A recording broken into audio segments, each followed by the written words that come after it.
আসসালামু আলাইকুম। আজ আমরা এমন একটা দারুণ শিক্ষা ব্যবস্থা নিয়ে কথা বলবো যা কোরআনের হিফজ বা মুখস্থ করার প্রথাগত ধারণার সাথে আধুনিক স্কুলিংকে এক করে দিয়েছে।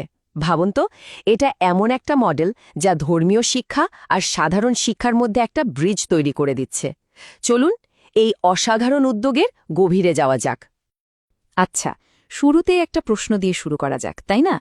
একজন ছাত্র বা ছাত্রীর পক্ষে কি এটা সম্ভব যে সে পুরো কোরআন মুখস্থ করবে, আবার একই সাথে ৩টা আলাদা ভাষায় দক্ষ হবে এবং তার প্রাইমারি স্কুলিংও শেষ করবে? মানে শুনতে তো প্রায় অসম্ভব মনে হচ্ছে, কিন্তু আজকের আলোচনাটা ঠিক এই অসম্ভবকে সম্ভব করার একটা দারুণ পদ্ধতি নিয়ে। এই যে যুগান্তকারী একটা চিন্তা, এর পেছনে যিনি আছেন তিনি হলেন হাফেজ মওলানা আব্দুস সাবুর খান। তার স্বপ্নটাই ছিল এমন একটা প্রজন্ম তৈরি করা যারা দুনিয়া আর আখেরাত দুটোর জন্যই সমানভাবে তৈরি থাকবে।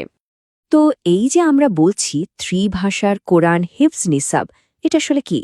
সহজ করে বললে এটা শুধু একটা সিলেবাস না, এটা একটা পূর্ণাঙ্গ শিক্ষা ব্যবস্থা।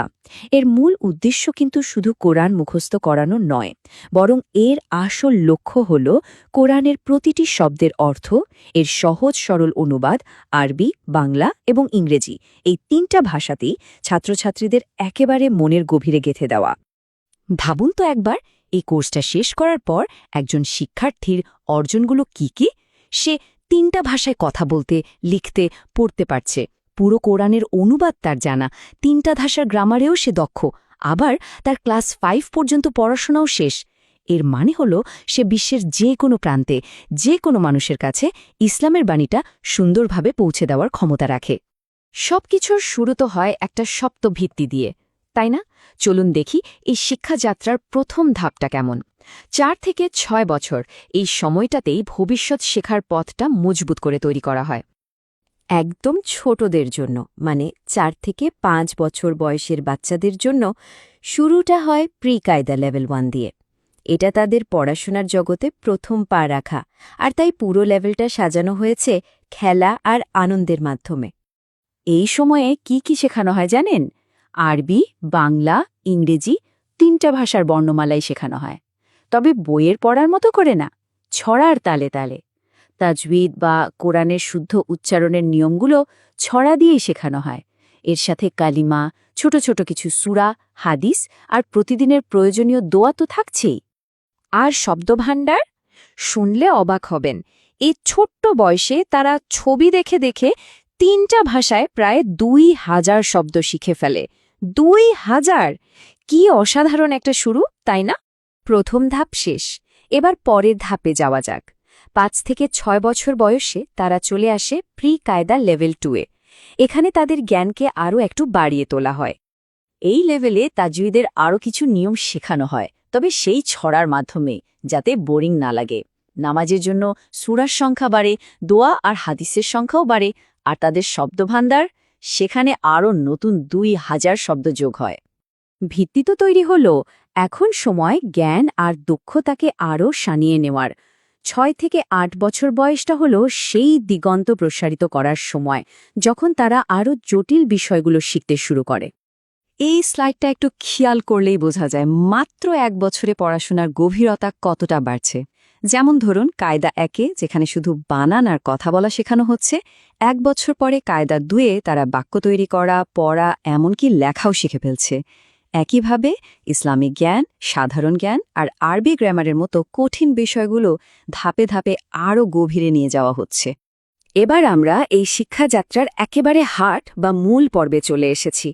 ৮ থেকে ১১ বছর বয়স, এই সময় ছাত্রছাত্রীরা তাদের এতদিনকার শেখা জ্ঞানকে বাস্তবে প্রয়োগ করতে শুরু করে আর কোরআনের গভীর অর্থ বুঝতে শেখে। পুরো কোরআনটা অনুবাদসহ পড়ার আগে একটা প্রস্তুতির ধাপ আছে, অনেকটা ফাইনাল পরীক্ষার আগে টেস্ট পরীক্ষার মতো। এটার নামই হল প্রি নাজেরা লেভেল। ৮ থেকে ৯ বছর বয়সে তারা এখানে পুরো কোরআন বোঝার জন্য নিজেদেরকে তৈরি করে নেয়। এই ধাপে তারা কোরআনের বাছাই করা কিছু আয়াত নিয়ে গবেষণা করে, মানে আয়াতের ব্যাকরণগত বিশ্লেষণ বা তারকিব, আর প্রত্যেকটা শব্দের মূল বা তাহকিক করতে শেখে। প্রায় ১৮২৫টা কোরআনিক মূল শব্দ তারা এখানে আয়ত্ত করে, আসলে এটা তাদের পুরো কোরআনের অর্থ বোঝার জন্য একটা শক্তিশালী টুল বক্স তৈরি করে দেয়। এবং সব শেষে ৯ থেকে ১১ বছর বয়সে শিক্ষার্থীরা পৌঁছে যায় তাদের চূড়ান্ত লক্ষ্যে কোরআন মাজিদ লেভেলে। এটাই হলো সেই পর্যায় যেখানে তারা সম্পূর্ণ ৩০ পারা কোরআন হিফজ করে এবং এর গভীর অর্থ নিয়ে পড়াশোনা করে। তো এই মারহালাটা শেষ করার পর একজন শিক্ষার্থী কি হয়ে ওঠে? সে শুধু একজন হাফেজ নয়, সে পুরো কোরআনের শাব্দিক অনুবাদ বাংলা ও ইংরেজিতে করতে পারে, প্রতিটি আয়াতের প্রেক্ষাপট বা শানে নজুল জানে এবং সে একটা সংক্ষিপ্ত তাফসিরের জ্ঞানও রাখে। এক কথায় সে কোরআনের একজন সত্যিকারের ছাত্র হয়ে ওঠে। তো এই অসাধারণ পাঠ্যক্রম তো তৈরি হলো, কিন্তু এটা মানুষের কাছে পৌঁছাবে কিভাবে? জ্ঞান তো শুধু অর্জন করলেই হয় না, সেটাকে ছড়িয়ে দেওয়াও তো একটা বড় দায়িত্ব। চলুন সেই দিকটা এবার একটু দেখি।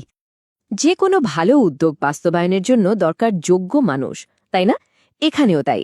দেখুন চাহিদাটা কত বিশাল। সারা দেশে ইংরেজি আর আরবি মাধ্যমের প্রতিষ্ঠানগুলোর জন্য প্রায় ৩,০০০ প্রশিক্ষিত শিক্ষক প্রয়োজন।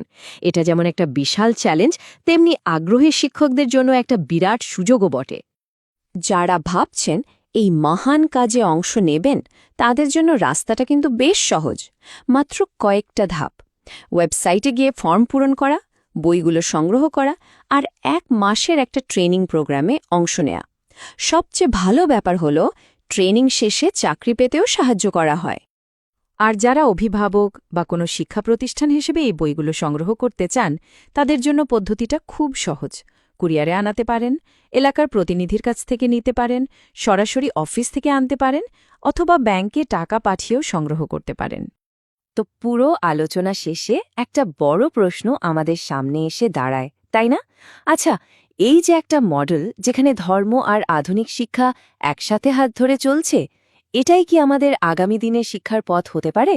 এই পদ্ধতিটা আমাদের শিক্ষা ব্যবস্থা নিয়ে নতুন করে ভাবার একটা সুযোগ তৈরি করে দিচ্ছে, এটা নিশ্চিত।